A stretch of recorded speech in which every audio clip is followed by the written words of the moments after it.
Hello, this is a range report on the Sig Sauer P226 and 22 caliber long rifle.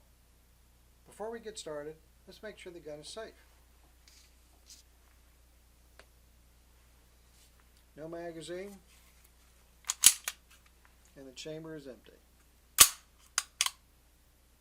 Let's take a look at some of its standard features. It has an adjustable rear sight.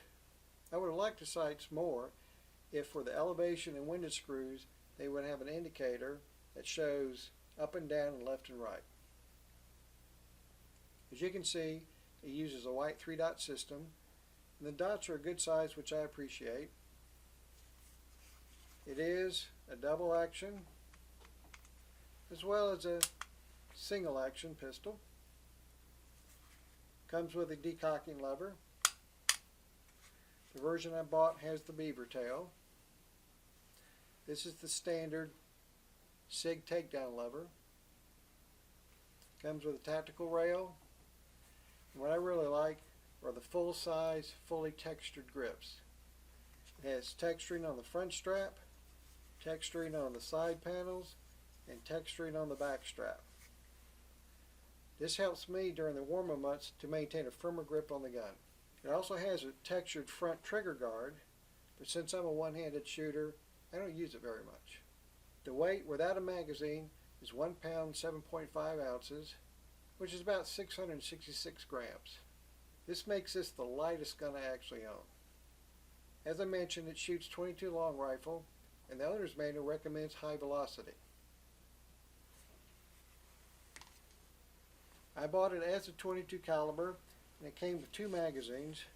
As you can see, the magazines are quite wide, which is not typical of 22 caliber, but this is built on the standard P226 frame, which is a centerfire pistol.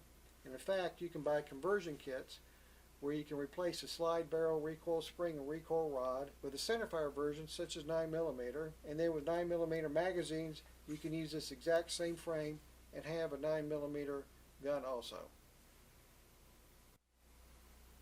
Now let's look at disassembly and reassembly. To disassemble, you first of course make sure the gun is unloaded, which we have already done. You rack the slide all the way back. Then you push the takedown lever down into the 6 o'clock position, and then you release the slide and let it go forward. Now, on this particular gun, it actually kind of stops right here, but that's because the takedown lever is not completely in the 6 o'clock position. So a small push and the slide comes right off.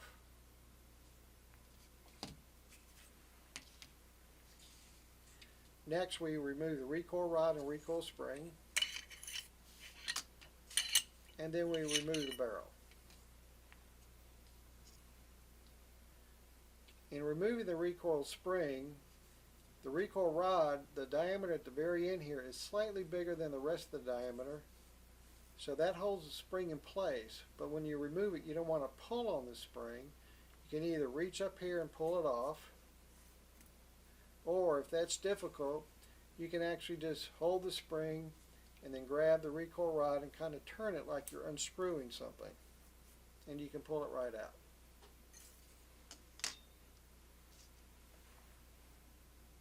And that completes disassembly.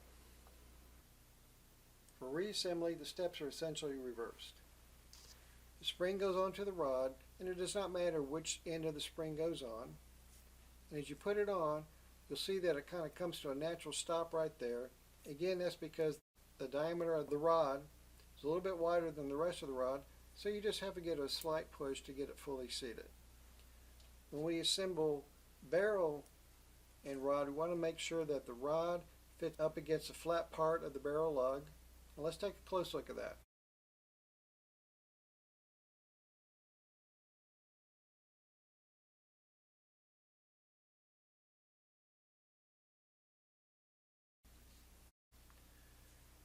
And the barrel, of course, goes into the slide.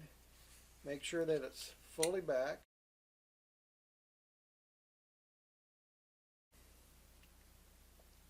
As we put the rod assembly into the slide, this end of the rod is going to go hit up against the edge of the opening, so we have to give it a firm push to get it all the way in.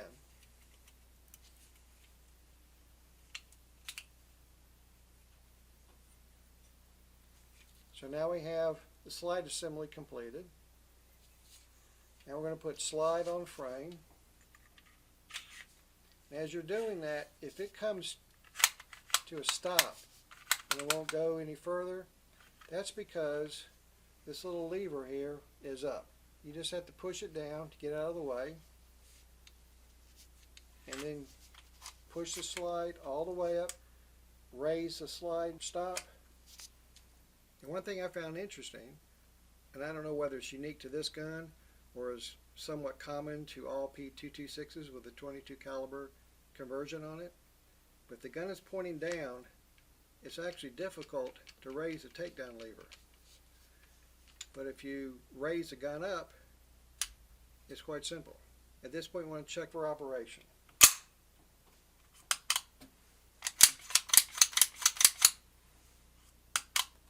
Since this is a .22 caliber pistol, I do not dry fire to test for operation. I rack the slide. I'm going to make sure the decocking lever works. Finally, let's take a look at its performance on the range. To date, I have tried 5 different brands of ammunition and have yet to find one that feeds and shoots reliably. I experienced 2 issues: failure to eject and failure to fire. The brand that gives me the least trouble is the Winchester Super X. It is a 40 grain round nose copper plated bullet, and the muzzle velocity is 1,300 feet per second. Now we'll be looking at some still photographs to show the shooting conditions and the performance of the gun on the range. The first image shows the rain conditions. It is an outdoor range. It was sunny with no wind, and the temperature was 43 degrees Fahrenheit, which is around 6 degrees centigrade. The shooting conditions: the target was 15 yards away. I was standing, shooting one-handed, no support, no bench rest. I was using an NRA B8 target, which has a 10-ring diameter of 3.34 inches, which is approximately 8.5 centimeters, and an X-ring diameter of 1.66 inches, which is approximately 4.2 centimeters. At first, my sight picture was center of the target, which is the X-ring, and I fired 3 shots to see where they would hit, and you can see them labeled on the target as 1, 2, and 3. This tells me that the gun was shooting a little high for me, so I adjusted the sight downward, but after only about 2 clicks, the sight bottomed out, and I could not adjust it down enough for me. So for the rest of the session, my sight picture was in between the 9 and the 10 ring at 6 o'clock. I fired 100 shots, which included the first 3. 7 were in the 8 ring, 23 were in the 9 ring, and the remaining 70 were in the 10 and X rings. I had 3 failure to ejects and 3 misfires. So overall, I was quite pleased with its accuracy, but I will need to continue to look to find ammunition that will work with this gun.